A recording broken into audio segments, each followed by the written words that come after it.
आज से लगभग 5,000 साल पहले इसी धरती पर एक ऐसी सभ्यता थी जो आज के मॉडर्न शहरों को भी टक्कर दे सकती थी। एक ऐसी सभ्यता जिसने अपने समय से कहीं आगे निकलकर ऐसे शहर बसाए जिनकी प्लानिंग और इंजीनियरिंग आज के बड़े बड़े आर्किटेक्ट को भी सोचने पर मजबूर कर देती है। सिंधु और सरस्वती नदियों के किनारे यह शानदार शहर बसे थे। सीधी सड़कें, 2-3 मंजिला घर और एक ऐसी शानदार ड्रेनेज सिस्टम जिसे बनाने के लिए हम आज भी संघर्ष करते हैं।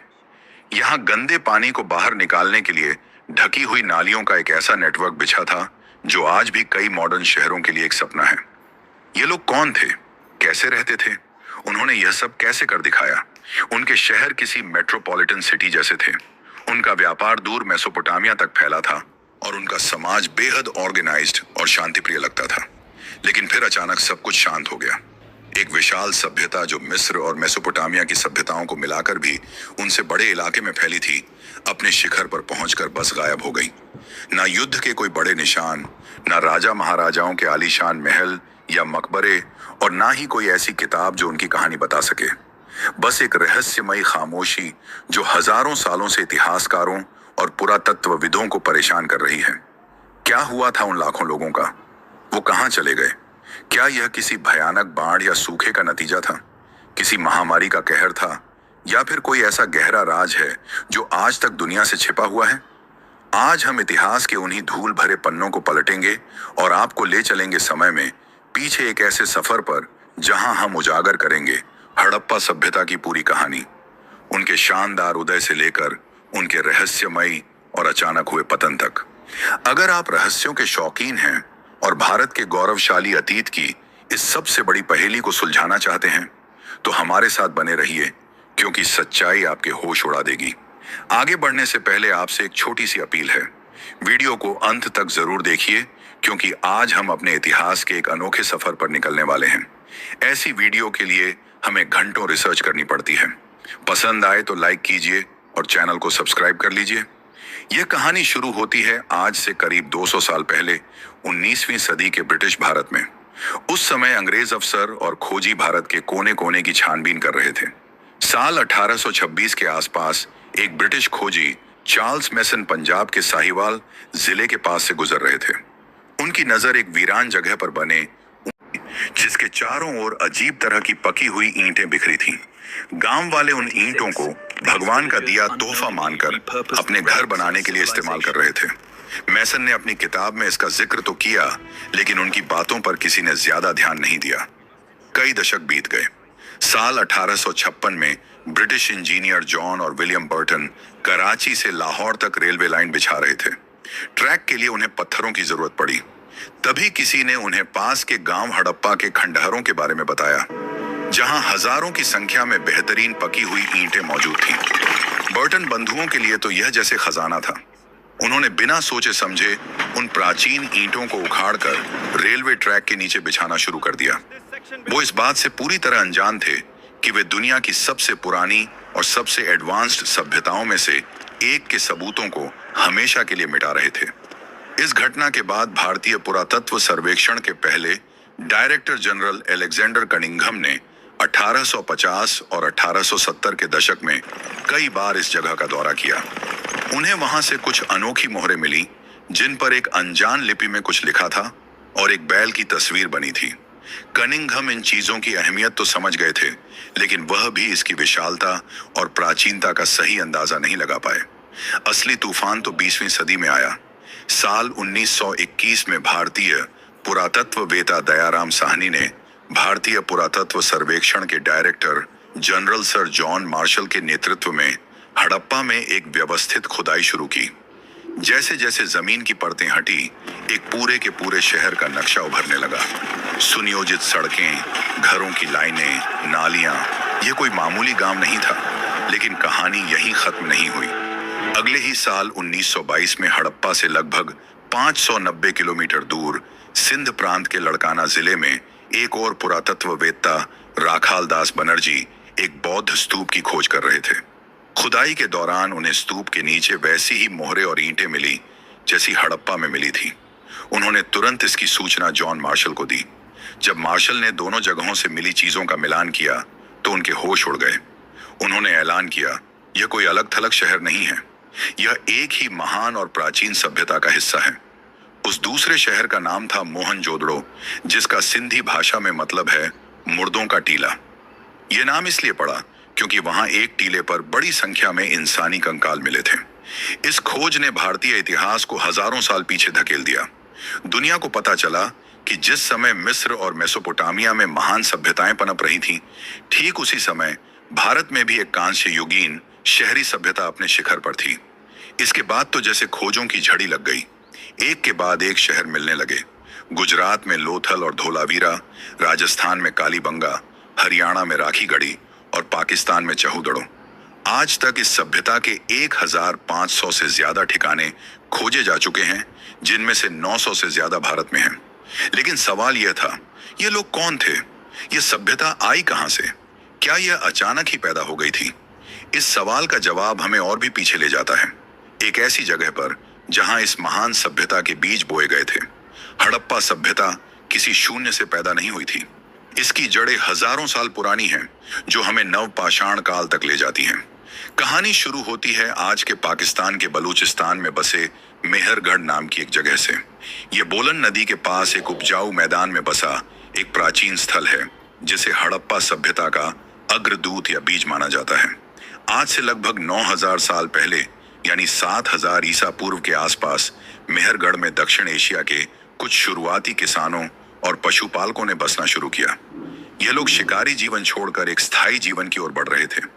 उन्होंने दुनिया में पहली बार गेहूं और जौ जैसी फसलें उगाई और भेड़, बकरियां और मवेशी पालना शुरू किया। शुरुआत में वे मिट्टी की कच्ची ईंटों से बने साधारण घरों में रहते थे। हजारों सालों तक मेहरगढ़ धीरे धीरे विकसित होता रहा। उन्होंने मिट्टी के बर्तन बनाना सीखा, औजार बनाने में महारत हासिल की और यहाँ तक कि कुछ कब्रों में मृतकों के साथ औजार, गहने और बलि दी गई बकरियों को भी दफनाया गया है, जो दिखाता है कि वे शायद मौत के बाद की जिंदगी में यकीन रखते थे। मेहरगढ़ कोई अकेला चमकता सितारा नहीं था। धीरे धीरे इन संस्कृतियों का ज्ञान और तकनीक सिंधु और उसकी सहायक नदियों के विशाल और उपजाऊ मैदानों की ओर फैलने लगी। लगभग 3300 ईसा पूर्व तक हम एक नए दौर में आते हैं, जिसे प्रारंभिक हड़प्पा चरण यानी अर्ली हड़प्पा फेज कहा जाता है। इस दौरान छोटे छोटे गांव बड़े कस्बों में बदलने लगे। इन लोगों ने वह कई जरूरी चीजें सीखी जो आगे चलकर हड़प्पा सभ्यता की पहचान बनी। उन्होंने पकी हुई ईंटों का इस्तेमाल शुरू किया, जो बाढ़ और मौसम की मार झेलने में ज्यादा मजबूत थी। उनके मिट्टी के बर्तनों पर खूबसूरत डिजाइन बनने लगे और उन्होंने तांबे और कांसे जैसी धातुओं का इस्तेमाल शुरू कर दिया था। एक तरह का ट्रेड नेटवर्क भी बनने लगा था, जिससे कीमती पत्थर जैसे लाजबर्द यानी लैपिस लाजुली अफगानिस्तान से और दूसरा कच्चा माल दूर दराज के इलाकों से यहाँ पहुंचने लगा। इस दौर की एक और खासियत थी सुरक्षा पर बढ़ता जोर। कई बस्तियों के चारों ओर दीवारें बनाई जाने लगी, जो शायद बाहरी हमलों या जानवरों से बचाव के लिए थी। यह शुरुआती दौर लगभग 700 सालों तक चला। यह एक तरह से तैयारी का समय था। लोगों ने नई तकनीकें सीखी, समाज बनाया और व्यापार करना सीखा। उन्होंने वो नींव तैयार की जिस पर एक शानदार शहरी सभ्यता की इमारत खड़ी होने वाली थी। लेकिन फिर कुछ ऐसा हुआ जिसने इस विकास की रफ्तार को अचानक तेज कर दिया। एक ऐसी क्रांति हुई जिसने इन छोटे छोटे कस्बों को दुनिया के सबसे सुनियोजित महानगरों में बदल दिया। आखिर वो क्या था? ये हमें हड़प्पा सभ्यता के सबसे शानदार दौर में ले जाता है, जिसे हम परिपक्व हड़प्पा चरण कहते हैं। लगभग 2600 ईसा पूर्व सिंधु घाटी में एक असाधारण शहरीकरण का विस्फोट हुआ। यही वह समय है जब यह सभ्यता अपने शिखर पर पहुंची और एक विशाल इलाके में फैल गई। इसका विस्तार लगभग 13 लाख वर्ग किलोमीटर में था। उत्तर में जम्मू कश्मीर से लेकर दक्षिण में महाराष्ट्र तक और पूर्व में उत्तर प्रदेश से लेकर पश्चिम में ईरान सीमा तक। यह उस समय की मिस्र और मेसोपोटामिया की सभ्यताओं के कुल क्षेत्रफल से भी कहीं ज्यादा बड़ा था। इस विशाल साम्राज्य में हजारों बस्तियां थीं, जिनमें गांव, कस्बे और विशाल महानगर शामिल थे। लेकिन इन महानगरों के अंदर की जिंदगी कैसी थी? कैसे उन्होंने बिना किसी आधुनिक तकनीक के इतने सटीक शहर बना लिए? और क्या वाकई उनके पास कोई ऐसी शक्ति थी जो आज के वैज्ञानिकों के लिए भी एक पहेली है? हड़प्पा सभ्यता का वैभव सिर्फ उसकी ईंटों में नहीं, बल्कि उन लोगों की सोच में था जो आज से 4500 साल पहले मोहनजोदड़ो की गलियों में चलते थे। पिछले भाग में हमने उनके उदय को देखा, लेकिन अब हम उनके उस दौर की बात करेंगे जब यह सभ्यता अपने स्वर्ण युग में थी। कल्पना कीजिए कि आप मोहनजोदड़ो के लोअर टाउन की एक सीधी सड़क पर खड़े हैं। आपके दोनों ओर पकी हुई ईंटों से बने 2-3 मंजिला घर हैं। यहाँ की हर ईंट एक तय अनुपात में है, चाहे आप शहर के इस कोने में हों या हजारों मील दूर किसी और शहर में। जैसे ही आप एक घर के अंदर झांकते हैं, आप देखते हैं कि घर एक बीच के आंगन के चारों ओर बना है। हर घर की अपनी रसोई है, अपना बाथरूम है, और सबसे हैरान करने वाली बात, हर घर का अपना निजी कुआं और एक एडवांस टॉयलेट सिस्टम है। यह आज से 4500 साल पहले की बात है, जब दुनिया के बाकी हिस्सों में लोग शायद स्वच्छता का मतलब भी नहीं जानते थे। यहाँ की नालियां ढकी हुई हैं और हर थोड़ी दूरी पर मैनहोल बने हैं ताकि सफाई की जा सके। यह इंजीनियरिंग का वह चमत्कार है जिसे आज के मॉडर्न शहर भी अपनाने के लिए संघर्ष करते हैं। लेकिन इन लोगों की अमीरी का राज क्या था? उनका असली खजाना छिपा था उनके व्यापार और उनकी कलाकारी में। हड़प्पा के लोग दुनिया के पहले ऐसे लोग थे जिन्होंने कपास उगाया और उसे कपड़ा बनाना सीखा। वे सिर्फ किसान नहीं थे, वे कमाल के जौहरी और इंजीनियर भी थे। गुजरात के लोथल में हमें दुनिया का सबसे पुराना डॉकयार्ड यानी बंदरगाह मिला है।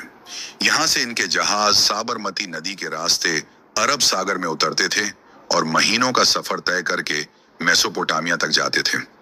मेसोपोटामिया की पुरानी किताबों में मेलुहा नाम की एक जगह का जिक्र मिलता है, जो दरअसल हमारी इसी सिंधु घाटी सभ्यता का नाम था।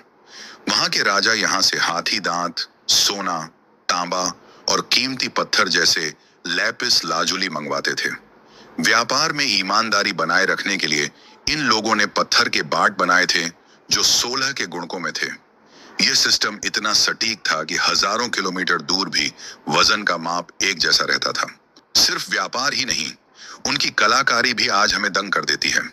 छनहू, दड़ो और लोथल जैसे शहरों में मनके बनाने की बड़ी बड़ी फैक्ट्रियां थीं, जहां वे कीमती पत्थरों को तराश कर ऐसे गहने बनाते थे जो आज के किसी लग्जरी ब्रांड को भी मात दे दें। मोहनजोदड़ो से मिली डांसिंग गर्ल की वह कांसे की मूर्ति दिखाती है कि वे धातु को पिघलाकर सांचे में ढालने की कला में कितने माहिर थे।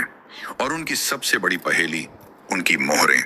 मिट्टी और पत्थर से बनी इन हजारों मोहरों पर एक सींग वाले बैल, हाथी और बाघ की तस्वीरें हैं, और उनके ऊपर एक ऐसी रहस्यमयी लिपि लिखी है जिसे आज तक दुनिया का कोई भी बड़ा विद्वान पढ़ नहीं पाया है। जिस दिन यह लिपि पढ़ी जाएगी, उस दिन हमें पता चलेगा कि वे लोग आपस में क्या बातें करते थे, उनके राजा कौन थे और वे अपनी दुनिया को कैसे देखते थे। धार्मिक तौर पर भी वे बहुत एडवांस थे। हालांकि हमें कोई बड़ा मंदिर नहीं मिला, लेकिन पशुपति शिव की मोहर और मातृ देवी की मूर्तियां दिखाती हैं कि वे प्रकृति और योग में विश्वास रखते थे। पीपल के पेड़ की पूजा और स्वास्थ्य का चिन्ह हमें उन्हीं की विरासत से मिला है। वे शांति प्रिय लोग थे, क्योंकि खुदाई में युद्ध के हथियार ना के बराबर मिले हैं। लेकिन फिर ऐसा क्या हुआ कि यह हंसती खेलती और अमीर सभ्यता अचानक इतिहास के पन्नों से ओझल हो गई। 1900 ईसा पूर्व के आसपास इन शानदार शहरों में पतन के निशान दिखने लगे। सड़कें टूटने लगीं, नालियां जाम होने लगीं और लोग शहरों को छोड़कर जाने लगे। पहले कहा गया कि आर्यों ने हमला करके इन्हें खत्म कर दिया, लेकिन आधुनिक विज्ञान ने इस थ्योरी को गलत साबित कर दिया है। असली विलेन था जलवायु परिवर्तन। नदियां जो इनकी जीवन रेखा थीं, उन्होंने अपना रास्ता बदल लिया। सरस्वती जैसी महान नदी सूखने लगी और सिंधु नदी में विनाशकारी बाढ़ आने लगी। बारिश कम होने से खेत बंजर हो गए और व्यापार ठप हो गया। ये एक धीमी और दर्दनाक मौत थी। लोग भूख और प्यास से मजबूर होकर पूरब और दक्षिण की ओर चले गए। वे गायब नहीं हुए, बल्कि उन्होंने अपनी शहरी पहचान खो दी और छोटे गांवों में बस गए। हड़प्पा की यह कहानी सिर्फ एक अंत नहीं है, बल्कि एक चेतावनी है।